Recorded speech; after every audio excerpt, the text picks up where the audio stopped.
الحمد لله الذي ذي العزة والعلا والصلاة والسلام على سيد الأنبياء شمس الضحى بدر الدجى نور الهدى منبع الجود والعطاء.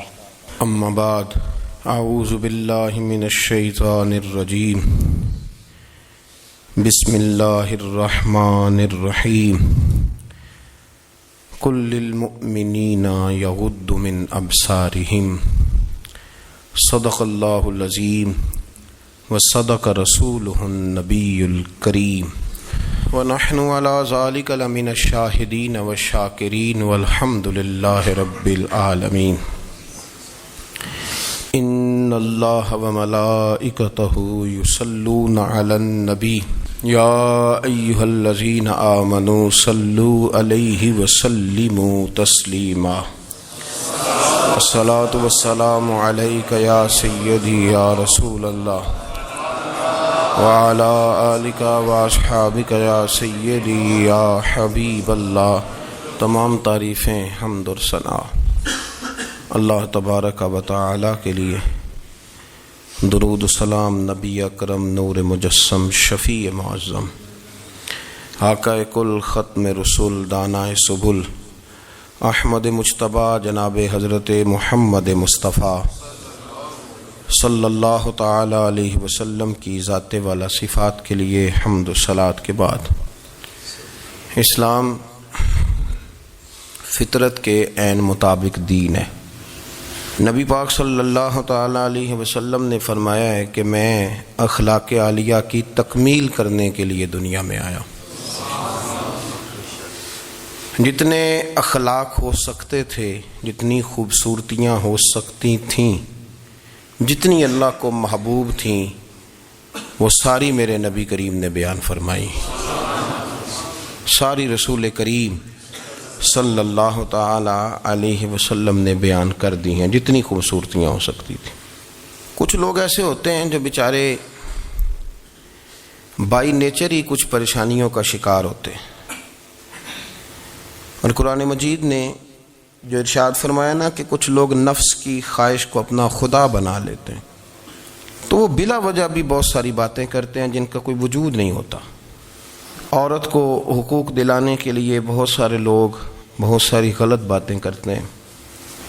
جو لوگ یہاں سے کسی کو لے جاتے تھے نا دبئی، دھوکہ دے کے اور لے جاتے تھے یورپ میں، عرب ممالک میں دھوکہ دے کے لے جاتے تھے، تو وہ بھی کوئی خواب ہی تو دکھاتے تھے کہ اتنے لاکھ تنخواہ ہوگی، اتنا کچھ ہوگا. وہاں جا کے پتہ چلتا تھا کہ جیب سے بھی دینے پڑیں گے کچھ. بہت سارے لوگ ایسے ہوتے ہیں وہ سارے خوبصورتی کے نام پر ہی دھوکہ دیتے ہیں. آپ کو پتہ ہے کہ جو آدمی کسی کو لالچ دیتا ہے تو کسی کو لوٹنے کے لیے اسے لالچ دینا بڑا ضروری ہوتا ہے. لوگ پہلے لالچ دیتے ہیں پھر لوٹتے ہیں. پہلے مکمل لالچ دیتے ہیں، یہ چیز مل جائے گی، یہ چیز مل جائے گی. لوگ مکمل لالچ دیتے ہیں، اس کے بعد پھر لوٹتے ہیں. اور اگر لالچ نہ دیں تو کوئی آدمی قابو آئے گا؟ لوگ لوٹتے ہیں لالچ دے کر. اچھا، اب وہ جو جس کو لالچ دیا جا رہا ہوتا ہے وہ کہہ رہا ہوتا ہے کہ نہیں نہیں تمہیں نہیں پتا، وہ اس وقت ماننے کو تیار نہیں ہوتا. وہ کہتا ہے اتنی خوبصورت باتیں کر رہا ہے، اتنی اچھے پیغام دے رہا ہے، تم میرے دشمن ہو، تم مجھے منع کر رہے ہو. ہوش تب آتی ہے کہ جب سب کچھ لٹ جاتا ہے. عورت کو ویسے بھی قابو کرنا بڑا آسان ہوتا ہے. اعلیٰ حضرت بریلوی رحمۃ اللہ علیہ فرماتے ہیں بیٹیاں نازک شیشیاں ہوتی ہیں، ان کو تو ذرا سی چوٹ لگے تو ٹوٹ جاتی. دیکھیں کتنا بڑا جملہ کہا بریلی کے امام، نازک شیشیاں ہیں. ذرا کوئی آدمی گمراہ کرتا ہے، ذرا خراب کرتا ہے. اب دیکھیں نا، یہ جو بچیوں کو بچے مس گائیڈ کرتے ہیں، انہیں بڑے بڑے خواب دکھاتے ہیں، وہ بیچاری ماں باپ کو چھوڑ کے، بہن بھائی کو چھوڑ کے اس کے ساتھ شادی کرتی ہے. پھر جو اس کا بعد میں حشر ہوتا ہے، آپ ادلیاں نو سردار پہن تکے تے شرما والیاں نو جھوٹے ڈولیاں دے. پھر وہ بیچاری ماں باپ رکھتے نہیں، وہ ظلم کرتا ہے تو کتنی بڑی تکلیف میں وہ بچی آ جاتی. نازک شیشی ہوتی ہے نا تو ٹوٹ جاتی. یہی حال اب جدید خواتین اور یہ جو کچھ اینکر پرسن ہیں، یہ اصل میں نا یہ آپ کو سیاست سکھاتے ہیں، لیکن یہ مادر پیدر آزاد لوگ ہیں، بالکل آزاد. یہ تو علماء شور نہ کریں، بات نہ کریں، گفتگو نہ کریں، مشائخ بات نہ کریں، اور یہ جو کچھ سنجیدہ اور دینی طبقہ ہے یہ کچھ شور نہ کرے، یہ تو روڈوں پہ ننگے ہو کے آ جائیں معاذ اللہ. خوفناک نظریہ رکھتے ہیں یہ لوگ. عورت کو کہتے ہیں تیرے حقوق ہم تجھے لے کے دیں گے. مثلاً وہ کون سا حق ہے جو تم نے لے کے دینا ہے؟ میرے نبی کریم صلی اللہ علیہ وسلم اس کو بیٹی بھی بنایا ہے، اس کو بہن بھی بنایا ہے، اس کو ماں بھی بنایا ہے، اسے بیوی کا عالی شان رتبہ بھی عطا فرمایا ہے. اور چونکہ بیٹی کا بھی حق بڑا بیان کیا جاتا ہے، بہن کا بھی، ماں کا بھی. اور بیوی کے معاملے میں لوگ سمجھتے ہیں کہ زیادہ بات نہیں کرنی چاہیے، شاید مسئلہ خراب ہو جائے. حالانکہ نبی پاک صلی اللہ تعالیٰ علیہ وسلم نے بیوی کے بارے میں پتہ کیا فرمایا؟ فرمایا جب تم نکاح کر لیتے ہو تو اپنا ایمان محفوظ کر لیتے ہو. اب میں اس کی شرح نہیں کرتا، اب خود کر لیجئے گا کہ وہ ایک ایسی شخصیت ہوتی ہے کہ جس کی موجودگی میں آپ کا ایمان محفوظ ہے.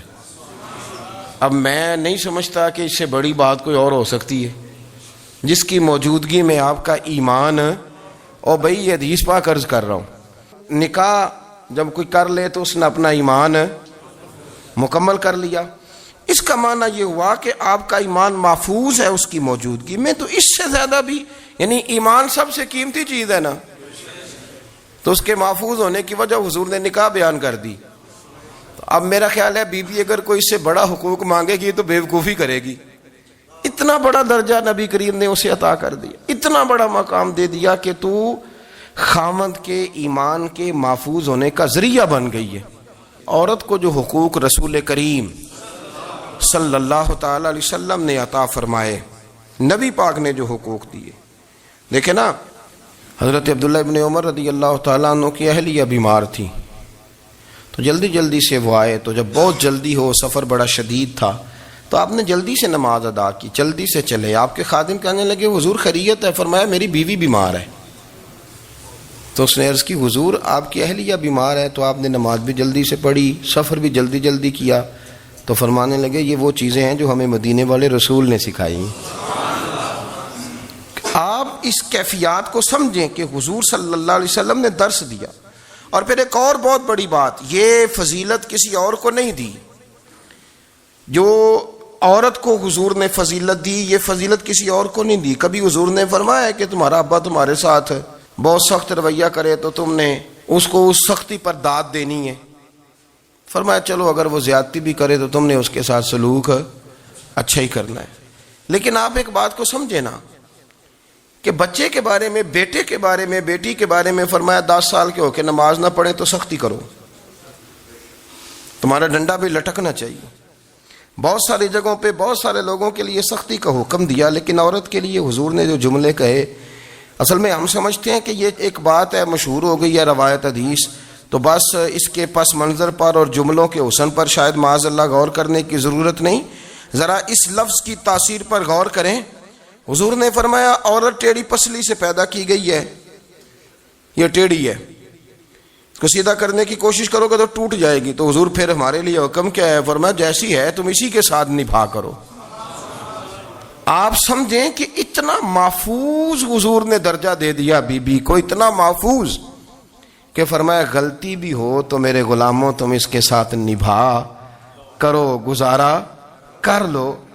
کو کیا اور حق چاہیے عورت کو، جس کو اس کی غلطیوں سمیت نبی پاک نے قبول کرنے کا حکم دے دی کہ اس کی کمزوریوں سمیت قبول کر لو. اب اس کو اور کیا کوئی کمزوریوں سمیت قبول کرتا ہے؟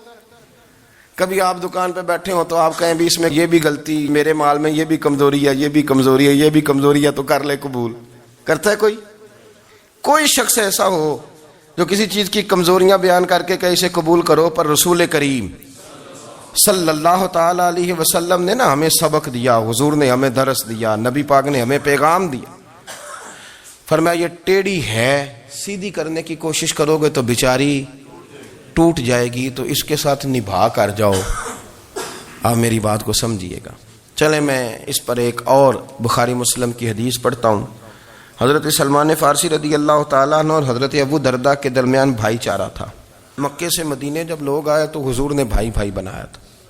ان کے درمیان بھائی چارہ تھا تو ابھی پردے کی آیات نازل نہیں ہوئی تھیں تو لوگ ایک دوسرے کی طرف جاتے تھے. حضرت سلمان فارسی رضی اللہ تعالیٰ عنہ حضرت ابو دردہ رضی اللہ تعالیٰ عنہ کے گھر میں تشریف لے گئے تو دیکھا کہ ان کی بیوی بڑی غمگین بیٹھی ہیں. تو ہم نے فرمایا بہن کیا ہوا؟ تو کہنے لگی تمہارے بھائی کو دلچسپی کوئی نہیں رہی, ہر روز روزہ رکھ لیتا ہے اور ساری ساری رات نفل پڑھتا ہے. حضرت سلمان فارسی کہنے لگے ٹھیک ہے کر لیتے ہیں بندوبست. نماز دین ہے کہ نہیں؟ دین ہے نا یہ چیزیں.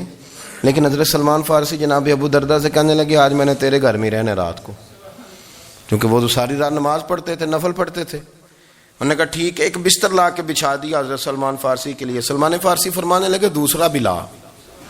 کہا وہ کیا کرنا ہے؟ فرمانے لگے تو نے بھی سونا ہے, میں نے بھی سونا ہے, تو نے بھی سونا ہے. عشاء پڑھیں گے اور پھر دونوں سوئیں گے. کہا میں نے تو نماز پڑھنی ہے. فرمایا تہجد کے وقت اٹھ کے پڑھیں گے, اللہ کے رسول بھی رات آخری حصے میں جا کے نماز پڑھتے ہیں. ادھر ساتھ سلا لیا. وہ تھوڑی کو دیر سوئے, اب عادت تھی ساری رات اٹھنے کی, ذرا اٹھنے لگے بستر سے تو حضرت سلمان فارسی فرمایا چپ کر کے سو جا, وہ بڑی رات پڑی ہوئی, چپ کر کے سو جا. وہ لیٹ گئے, پھر اٹھنے لگے تو فرمایا سو جا چپ کر کے, بڑا ٹائم ہے. سحری کے وقت اٹھے, نفل پڑھے. ان کا ارادہ تھا روزہ رکھنے کا, تو فرمانے لگے کل رکھا تھا نا نفلی روزہ؟ جی رکھا تھا. پرسوں بھی رکھا تھا, ترسوں بھی رکھا تھا. فرمایا آج نہیں رکھنا, آج میں تیرا مہمان ہوں, سارا دن اکٹھے مل کے روٹیاں کھائیں گے, آج نہیں روزہ رکھنا. سلا دیا. اب حضرت ابو دردہ رضی اللہ تعالیٰ عنہ کہہ تو کچھ نہ سکے, پر کہنے لگے سلمان تم پتہ تم کیا کر رہے ہو, نہ تم نے مجھے رات اٹھ کے زیادہ نفل پڑھنے دیے, سویرے روزہ نہیں رکھنے دیا. تو حضرت سلمان فارسی کہنے لگے کوئی لمبی بات تو نہیں نا, چلتے ہیں نا ابھی فجر میں مسجد نبی میں, تو نبی پاک کو بتاتے ہیں. سرکار دو عالم علیہ السلام کی خدمت میں تو اپنی بات کرنا, میں اپنی کروں گا. حضور نتیجے کا اعلان فرما دیں گے, بات طے ہو جائے گی. حاضر خدمت ہوئے, عرض کی یا رسول اللہ صلی اللہ تعالی علیہ وسلم یہ ساری رات نفل پڑھتے ہیں, ہر روز روزہ رکھتے ہیں, ان کی اہلیہ غمگین بیٹھی ہیں, حکم فرمائیں. تو نبی پاک صلی اللہ علیہ وسلم نے فرمایا پھر ہوا کیا؟ یا رسول اللہ میں نے رات سلایا ہے, سحری میں اٹھایا ہے, سویرے روزہ نہیں رکھنے دیا. نبی پاک نے فرمایا سلمان فارسی نے ٹھیک کیا ہے, سلمان فارسی نے ٹھیک کیا. پھر حضور نے فرمایا, نبی کریم نے فرمایا ابو دردہ تیرے اوپر اگر اللہ کا حق ہے, اس کے رسول کا حق ہے, دین کا حق ہے, تو فرمایا تیری آنکھ کا بھی تیرے اوپر حق ہے, تیرے وجود کا بھی تیرے اوپر حق ہے. یہ حضور نے فرمایا تیرے بچوں کا بھی تیرے اوپر حق ہے, تیری بیوی کا بھی تیرے اوپر حق. اس حق کو بھی سمجھے, حقوق اللہ بھی ہیں, پر تیری آنکھ کا بھی تیرے اوپر. کیا مانا کہ تیری آنکھ سونا چاہتی ہے تو اسے سلا بھی, تیرے وجود کا بھی تیرے اوپر حق ہے. تو تیرا وجود آرام کرنا چاہتا ہے تو اسے آرام بھی کرا. اور پھر وہاں نبی پاک صلی اللہ علیہ وسلم نے فرمایا میں تم سب, سننا یہ لفظ حدیث کے, حضور نے اسی موقع پر فرمایا میں تم سب سے زیادہ اپنے رب کو جانتا ہوں اور میں تم سب سے بڑھ کر اپنے رب سے ڈرتا ہوں. حضور فرمانے لگے میں روزہ بھی رکھتا ہوں, افطار بھی کرتا ہوں, یعنی کبھی رکھتا ہوں اور کبھی نہیں رکھتا. فرمایا میں نفل بھی پڑھتا ہوں اور اپنی بیویوں کو وقت بھی دیتا ہوں. سرکار مسجد میں بھی آتے تھے, نواسوں کے ساتھ کھیلا بھی کرتے, ان کے ساتھ پیار بھی کرتے. تو اتنے بڑے حقوق حضور نے بیان فرمائے عورتوں کے کہ تمہاری بیوی کا بھی تمہارے اوپر. لو ایک حدیث بخاری کی اور یہاں بیان کر دیتا ہوں. ایک شخص نے آ کے عرض کی یا رسول اللہ صلی اللہ تعالی علیہ وسلم جہاد کے لیے تیاری ہو گئی ہے, صفیں بن رہی ہیں, مجاہدین کی تیاری ہے, تو میرا بھی نام لکھ دیا گیا ہے مجاہدوں کی لسٹ میں, لیکن یا رسول اللہ صلی اللہ تعالی علیہ وسلم میری بیوی نے حج کی تیاری کر لی ہے اور میرے دوستوں نے, صحابہ نے میرا نام مجاہدین کی لسٹ میں لکھ دیا, تو میرے لیے کیا حکم ہے؟ یہ بخاری مسلم ہے. تو نبی پاک صلی اللہ تعالی علیہ وسلم نے فرمایا جہاد پہ کوئی اور چلا جائے گا تو بیوی کے ساتھ حج کرنے جا, اسے محرم کی ضرورت ہے, وہ تیرے بغیر کیسے جائے گی؟ مجاہدین کو تو اور مجاہد مل جائے گا, پر تو اپنی بیوی کے ساتھ جانا. نبی پاک صلی اللہ علیہ وسلم نے مرد کو محافظ بنایا ہے, عورت کو مرد کا قیدی نہیں بنایا, بلکہ عورت کو حفاظت عطا کی اور مرد کو اس کا محافظ بنایا. اب بچیاں آزاد ہونا چاہتی ہیں, اور آزادی بھی وہ والی کہ جو بنیادی طور پر آزادی نہیں, فحاشی ہے. میں نے بہت پہلے کہا ہے کہ اسلام بیٹیوں کو قیمتی سمجھتا ہے, جس بندے کے پاس 20 تولے سونا ہو وہ چوک میں لے کے نہیں آتا، وہ قیمتی چیز ہے، اس نے چھپا کے رکھی ہوتی ہے۔ تو جو نبی پاک صلی اللہ علیہ وسلم کا کلمہ پڑھنے والے بیویاں، اسلام انہیں قیمتی سمجھتا ہے، کہتا ہے کہ تم قیمتی ہو لہذا گھر کے اندر رہو، تم باہر نہ ہو۔ لیکن عورتیں ہیں کہ ان کو بلا وجہ لوگ خراب کر دیتے ہیں اور بلا وجہ وہ اس مغالطے کا شکار ہو جاتی ہیں۔ اب آگے بڑھتے ہیں۔ قرآن مجید نے سورہ نور کی آیت نمبر 30 میں کہا کہ کل للمؤمنین یغضوا من ابصارہم، فرمایا کہ اے محبوب علیہ السلام مومن مردوں سے کہہ دو کہ اپنی نظریں جھکا کے رکھیں، اپنی نظریں۔ اور اگلی آیت میں فرمایا وَقُلْ لِلْمُؤْمِنَاتِ یغضضن من ابصارہن، فرمایا کہ اے محبوب مومن عورتوں سے بھی کہہ دو کہ اپنی نظریں جھکا۔ مرد بھی اپنی نظر جھکا کے رکھے گا عورت کی طرف، لیکن یہ ساری پابندی صرف مرد پر نہیں، عورت بھی غیر محرم کا چہرہ نہیں دیکھے گی، اس پر بھی اسی طرح نظر جھکانے کا حکم ہے جس طرح کہ وہ ہر دکاندار کو بھائی جان کہہ کے گفتگو کرنے کی اس کو بھی اجازت نہیں ہے کہ وہ سمجھے کہ پابندی تو مرد نے کرنی تھی، میں نے تھوڑی کرنی تھی۔ وہ جس کے پاس جائے، جہاں بھی جائے، ڈاکٹر کے پاس جائے، باہر جائے، تو وہ جس طرح مرضی اس کا دل چاہے وہ بات چیت کرے، اس کی عورت کو بھی اجازت اسلام نہیں دیتا۔ بنیادی طور پہ اسلام شرم و حیا کا دین ہے، حیا کی بات کرتا ہے۔ حیا کی جب ہم تعریف کرتے ہیں تو حیا کی تعریف یہ ہے کہ کوئی کبھی چیز دیکھ کے نا تو آپ کی طبیعت میں کراہت محسوس ہو، آپ کوئی غلط جملہ منہ سے نکالتے ہوئے ذرا جھجکیں، آپ کوئی غلط بات کرتے ہوئے تھوڑا بوجھ محسوس کریں۔ ہمارے ہاں تیزی سے فروغ پایا ہے بے حیائی نے، سنگیوں کی محفلیں، یاروں کی محفلیں، اس میں غلیظ گفتگو ہوتی ہے الا ماشاء اللہ۔ جن دوستوں کو بڑی پاک صاف گفتگو کرنی چاہیے، دوستی کا رشتہ بڑا مقدس رشتہ ہے، جو یہاں ایک دوسرے سے پیار کریں گے جنت میں بھی اکٹھے داخل کیے جائیں گے۔ شرط یہ ہے کہ پیار اللہ رسول کی رضا کے لیے ہو، لیکن اس کے اندر اگر آپ کی گفتگو کچی ہو، کمزور ہو، فحاشی والی ہو، عریانی والی ہو، وہ ہمارے ہاں تو اب اس کو لوگ فیشن سمجھتے ہیں، اس کو مردانگی کی علامت سمجھتے ہیں کہ وہ جی ساری باتیں جی وہاں ہو گئیں، اور جس کا جو جی چاہا اس نے کہا۔ آپ جب حیا کے دائرے میں ہوتے ہیں تو آپ خود بھی سکون محسوس کرتے ہیں۔ دیکھیں نا، آپ کو نیند سکون سے کہاں آتی ہے؟ جہاں کمرہ بند ہو، چاروں جانب دیوار ہے، اوپر چھت ہے، خالی دروازہ بھی کھلا ہوا ہونا تو جب بندہ سکون لینا چاہتا ہے تو کہتا ہے یار ذرا دروازہ ذرا بند کر دو۔ وہ اچھی طرح اپنے آپ کو چھپا لیتا ہے نا حیا کے پردے میں، تو اللہ اسے سکون عطا کرتا ہے۔ اور جو اس سے بھی زیادہ ٹھنڈی نیند میں جانا چاہتا ہے وہ کہتا ہے لائٹ بھی بند کر دو۔ اب وہ مکمل طور پہ سمجھتا ہے کہ میں چاروں جانب سے چھپ گیا ہوں، اگر میں کھل کے بھی سو جاؤں گا تو میرا چونکہ پردہ قائم ہے تو مجھے کوئی دشواری نہیں ہوگی۔ آپ جب چھپ جاتے ہیں، جب آپ حیا کے اندر سمٹ جاتے ہیں، جب آپ چادر کے اندر آ جاتے ہیں تو آپ بہت ساری جگہوں پہ آسانی محسوس کرتے ہیں۔ تو حیا تو آپ کو سکون دیتی ہے، حیا تو دل کو راحت دیتی ہے۔ میں بڑی ذمہ داری سے بات عرض کرتا ہوں، قرآن مجید نے نا ایک مقام پہ مذاق کو، ایک مزاح ہوتا ہے خوش طبی، وہ نہیں، مذاق اڑانا، قرآن پاک نے نا مذاق کو ایک جگہ پہ جاہلوں کا طریقہ بھی قرار دیا ہے۔ بنی اسرائیل کے لوگوں سے حضرت موسیٰ نے کہا کہ گائے ذبح کرو اور ایک ٹکڑا مقتول کو مارو، زندہ ہو کے خود بتا دے گا مجھے کس بندے نے قتل کیا۔ تو کہنے لگے آپ ہمارے ساتھ مذاق کر رہے ہیں۔ تو قرآن مجید کہتا ہے کہ حضرت سیدنا موسیٰ علیہ السلام فرمانے لگے اعوذ باللہ ان اکون من الجاہلین، فرمانے لگے میں اللہ کی پناہ مانگتا ہوں کہ میں جاہلوں میں سے ہو جاؤں۔ یہ مذاق کرنا تو جاہلوں کا طریقہ ہے۔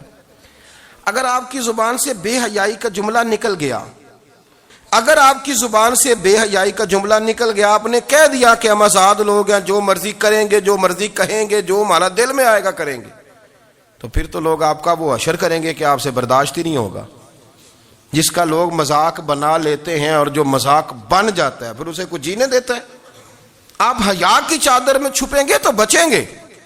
اگر آپ نے اپنا مذاق بنوا لیا یہ کہہ کے کہ میں نے مرضی کرنی ہے، پھر یاد رکھنا چھپنے کو جگہ نہیں ملے گی، پھر تکلیف میں آ جائیں گے، پھر بہت بڑی اذیت کا شکار ہو جائیں۔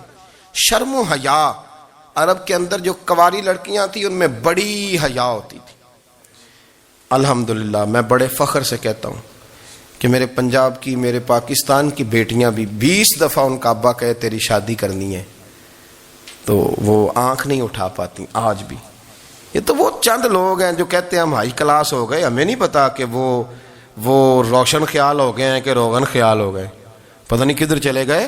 ورنہ ہماری بیٹیاں آج بھی جب ان سے ان کا باپ، ان کی ماں بات کرتی ہے تیری شادی کی، تو وہ تو شرم کے ساتھ پچھلے سے پچھلے کمرے میں چھپتی ہیں۔ یہ اللہ نے فضل کیا ہوا ہے اس ملت پر۔ تو عرب کی لڑکی بڑی حیا والی ہوتی تھی، اس سے کوئی بات کرنی پڑتی تھی تو 20 دفعہ بات کی جاتی، پھر بھی وہ عورت چھپتی پھرتی تھی۔ حضرت عائشہ صدیقہ رضی اللہ تعالیٰ عنہ فرمانے لگیں میرے نبی پاک صلی اللہ علیہ وسلم عرب کی کواری لڑکیوں سے بھی زیادہ حیا کرنے والے۔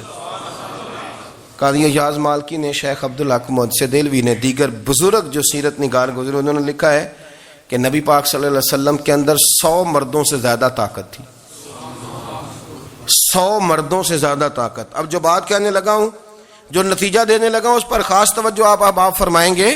ذرا فکری طور پر، نظریاتی طور پر ایک چیز کو سمجھیے۔ ہم سمجھتے ہیں کہ جوان لڑکا ہے جی جو مرضی کرے، عمر ہے جی۔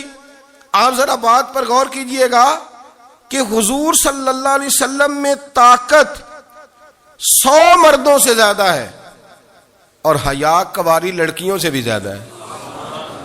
ذرا اس بات کا تقابلی جائزہ کیجئے گا کہ طاقت 100 مرد سے زیادہ ہے لیکن حیا کواری لڑکی سے بھی زیادہ ہے۔ اس کا معنی یہ ہوا کہ جس ٹہنی کو پھل زیادہ لگ جاتے ہیں وہ جھکا کرتی۔ تو حیا تو حسن ہے، حیا تو آپ کو پاک صاف کرے گا، حیا تو آپ کو نرالا کرے گا، انوکھا کرے گا۔ وہ ہمارے ایک دانشور ہے، تو مضمون لکھا، کئی باتیں بڑی پسند آتی ہیں۔ وہ کہتے ہیں کہ میری اہلیہ، ان کو بھی کسی نے مس گائیڈ کر دیا تھا، حالانکہ اچھی خاتون ہے، کسی نے مس گائیڈ کر دیا۔ تو وہ بھی سماجی اور ویلفیئر، اور یہ خواتین کو شوق ہوتا نا بننے کا، تو وہ بھی سماج کے اندر اچھا مقام تلاش کرنے کے موڈ میں آ گئی۔ تو کہیں ایک دن جانا تھا تو بڑی بن سنور کے میرے ساتھ وہ گاڑی میں بیٹھ گئی۔ تو میں گاڑی میں، عورتوں کو یہ بھی مسئلہ ہوتا ہے نا کہ ہماری تعریف کرو، تو کئی دفعہ بعد مردوں بیچاروں کو جھوٹ بولنا پڑتا ہے، تو زبردستی کراتی ہے نا جی۔ تو اس میں گنجائش بھی دی ہے شریعت نے گنجائش دی ہے کہ کبھی بیوی کو راضی کرنے کے لیے خلاف واقعہ بات کرنی پڑے تو کر لینی چاہیے، تو وہ کراتی بھی ہیں۔ 3 موقع پر خلاف واقعہ بات کرنے کی اجازت ہے، واقعے کے خلاف بھی آپ بات کر سکتے ہیں۔ جنگ کے موقع پر 2 لوگوں کو صلح کرانے کے لیے اور بیوی کو راضی کرنے کے لیے کر لیں کوئی ایسی بات، بے شک اپنی طبیعت پہ جبر کر کے کر لیں، گنجائش ہے، اجازت ہے۔ تو وہ کہتے ہیں جب وہ گاڑی میں میرے ساتھ بیٹھی بن سنور کے، تو وہ تقاضا کرنے لگی کہ میں نے بڑے اچھے کپڑے پہنے ہیں پر آپ نے توجہ نہیں کرائی۔ تو سیاںا بندہ تھا، وہ چاہ رہا تھا کہ میری خاتون سمجھ جائیں۔ وہ کہتے ہیں مجھے پتا تھا کہ بیچاری مس گائیڈ ہو گئی ہے، دل کی بڑی اچھی ہے، سیاਣੀ ہے، لیکن اس کو کچھ خواتین نے، کچھ لوگوں نے مل کے اس کو ذہن غلط کر دیا ہے کہ سماج میں نکلو، باہر جاؤ، کام کرو، فلاں کرو، اپنی مرضی سے جیو۔ تو میرے ساتھ گاڑی میں بیٹھی کہیں جانے کے لیے، تو مجھ سے کہنے لگی کہ آپ نے میری طرف توجہ ہی نہیں کی، آپ نے کوئی ذکر ہی نہیں کیا کہ میں کیسی لگ رہی ہوں۔ تو وہ کہتے ہیں میں نے اسے کہا کہ اگر تو ناراض نہ ہو تو پھر میں صحیح والی تعریف کر دوں۔ تو اس نے کہا کہ آپ کر دیں۔ تو کہتے ہیں میں نے درد سے اور خلوص سے اپنی بیوی سے کہا، خلوص کے ساتھ میں نے کہا میں تو روز گھر ہوتا ہوں، روز شام کو گھر ہوتا ہوں،